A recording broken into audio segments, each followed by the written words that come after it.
सांसद सुप्रिया सुले महाराष्ट्र के मुख्यमंत्री देवेंद्र फडणवीस के आरोप का जवाब दे रही थी, जिसमें देवेंद्र फडणवीस ने कहा था, राहुल गांधी अर्बन नक्सल को बढ़ावा दे रहे हैं।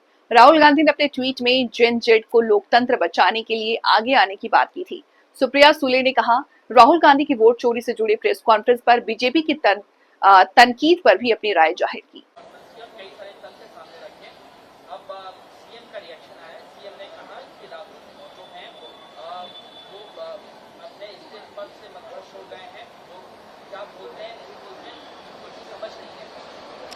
देखिए, एक सशक्त लोकतंत्र में हर एक को बोलने का अधिकार है।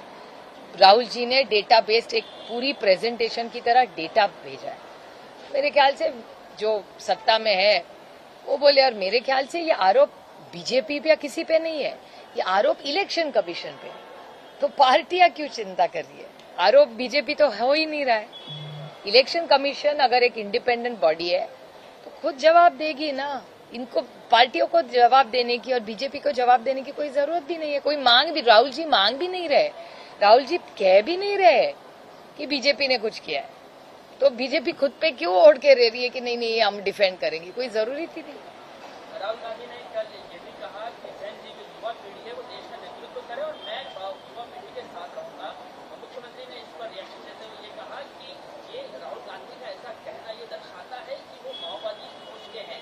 मैं तो कह रहा था कि अर्बन नक्सलिज्म वाली सोच रखते हैं, माओवादी विचारधारा रखते हैं। कल राहुल गांधी ने जैन जी वाली बात करके मेरे बात को सच साबित कर दिया। कैसे जेनजी माओइस्ट है, ऐसा माननीय मुख्यमंत्री जी का कहना है?